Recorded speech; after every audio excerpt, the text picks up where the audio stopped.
उस रात पटना की सड़कें वैसी ही थी जैसी हर रोज होती है। ट्रैफिक कम, रोशनी कम, लेकिन फिजा में खौफ पसरा हुआ था।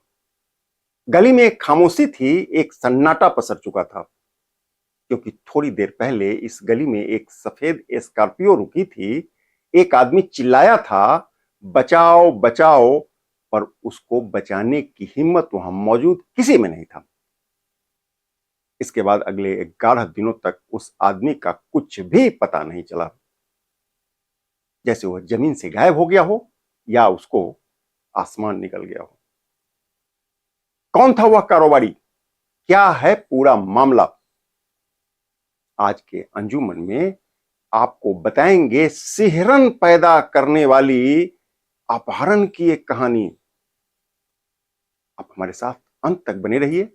यदि रिपोर्ट कोई संकेत दे जाए तो इस वीडियो को लाइक जरूर कर दीजिए, अधिक से अधिक शेयर करिए। और केकेएन लाइव को यदि सब्सक्राइब नहीं किया है अभी तक तो पहले सब्सक्राइब कर लीजिए।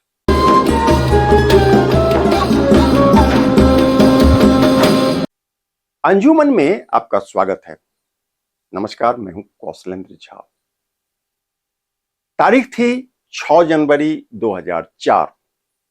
जगह था बिहार की राजधानी पटना का कंकड़बाग इलाका। रात के ठीक 11:05 होने को था।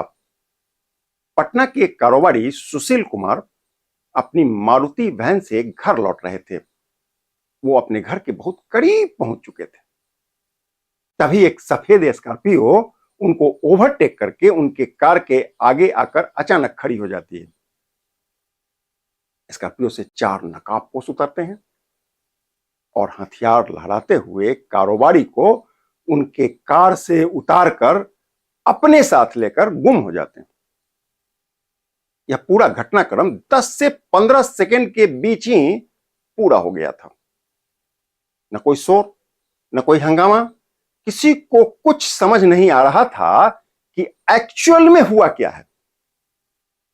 इसी उहापोह के बीच रात के ठीक 2:30 सुशील कुमार के घर पर लगे टेलीफोन की घंटी बजती है। फोन उठाया जाता है। फोन सुशील के भाई उठाते हैं। फोन उठाते ही उधर से आवाज आई, यदि सुशील को जिंदा देखना चाहते हो तो 1 करोड़ रुपया तैयार रखो। पुलिस को खबर दी तो सुशील के टुकड़े कर देंगे। सुशील के छोटे भाई ने कांपते हाथों से फोन रख दिया।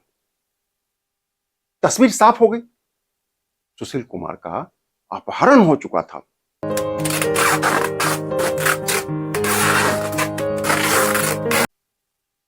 उन दिनों बिहार में अपहरण होना नई बात नहीं थी। खैर, अगली सुबह पटना के सभी अखबार किडनैपिंग की इस लोमहर्षक घटना से भरी पड़ी थी। बिहार के व्यापारी सड़कों पर उतर आए। राज्यव्यापी हड़ताल शुरू हो गई। स्कूल, दुकान, ऑफिस सब बंद होने लगे। आंदोलन इतना बड़ा हो गया कि सरकार सकते में आ गई। जब पुलिस कारोबारी को ढूंढने में असफल होने लगी, तब व्यापारियों ने अपने स्तर पर सुशील कुमार की तलाश शुरू कर दिया। किडनैपर की पहचान अब उजागर होने लगा था। उनके तार राजनीति के गलियारे से भी जुड़ने लगा था। आक्रोश बढ़ता जा रहा था। पुलिस सकते में थी। सभी कुछ जानते हुए अनजान बनी हुई थी। 11 रोज बाद बड़ा ही नाटकीय अंदाज में इस घटना का सुखद पटाक्षेप हो जाता है। पर यह राज आज भी राज है कि यह हुआ कैसे। दरअसल कारोबारी सुशील कुमार का किडनैप सिर्फ एक केस नहीं था, बल्कि यह उस अपहरण इंडस्ट्रीज का एक जीता जागता मिसाल था जिसका टर्नओवर अकेले बिहार में करोड़ों अरबों का था। औकात के हिसाब से रेट पहले से फिक्स होता था।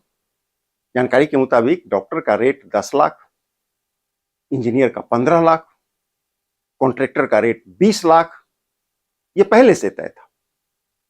इसी प्रकार यदि कोई कारोबारी पकड़ा गया, यानी उसका अपहरण हो गया, तो उसका रेट था 1 करोड़ रुपया। सुशील कुमार का केस इसलिए बड़ा हो गया क्योंकि उसने सिस्टम को खोल कर रख दिया। आपके मन में सवाल उठने लगा होगा कि सुशील कुमार की बरामदगी कैसे हुई। चलिए अभी बता देते हैं। दरअसल 11 रोज के बाद पटना पुलिस को एक लीड मिलता है। लीड समस्तीपुर के एक वीरान फार्म हाउस से आ रहा था। कुछ स्थानीय लोगों ने पुलिस को बताया कि वीरान फार्म हाउस से दिन में किसी की रोने की आवाज आती है और रात में चीखने की आवाज आती है।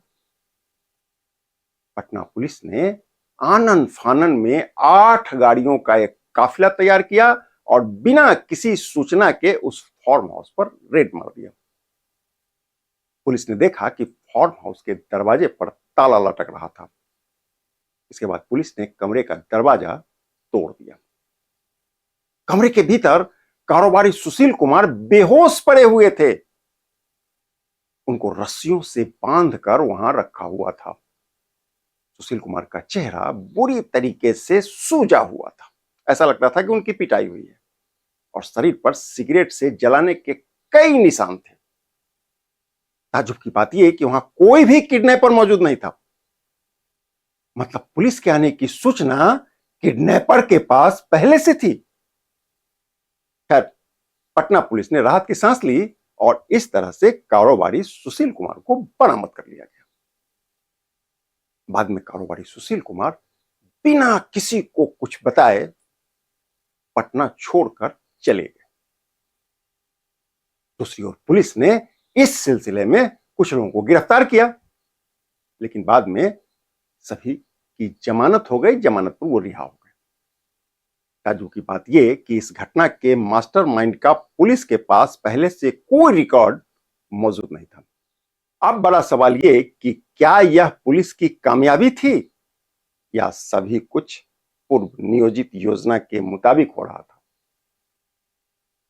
इस घटना के हुए 2 दशक से अधिक का समय बीत चुका है, पर आज तक यह खुलासा नहीं हो सका कि क्या सुशील कुमार के अपहरण के पीछे कोई राजनीतिक हस्ती काम कर रही थी या यह महज एक राजनीतिक आरोप था।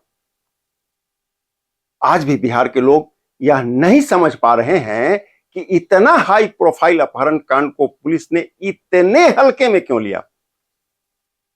क्यों केस को कालांतर में दबा दिया गया। आज भी लोग यह जानना चाहते हैं कि इस हाई प्रोफाइल अपहरण का मास्टरमाइंड वास्तव में कौन था। कारोबारी सुशील कुमार की खामोशी भी सवालों के घेरे में है। कहते हैं कि सुशील कुमार के अपहरण की कहानी सिर्फ एक अपहरण की कहानी नहीं है, बल्कि यह उस दौर की सच्चाई है जब बिहार में डर का माहौल था। ऐसे में बड़ा सवाल यह कि क्या बिहार फिर से उसी डर और दहशत के दौर की ओर बढ़ चला है। इसमें कोई दो राय नहीं है कि कारोबारी सुशील कुमार का अपहरण उस दौर की सबसे भयावह घटनाओं में से एक थी। यह सिर्फ एक आदमी का अगवा होना नहीं था, बल्कि यह उस सिस्टम का अपहरण था जिसमें सरकार, पुलिस और अपराधी सभी एक ही फ्रेम में नजर आने लगे थे। दोस्तों, इस रियल क्राइम थ्रिलर की इनसाइड स्टोरी पर यदि आपको कुछ कहना है तो कमेंट करके बताइए।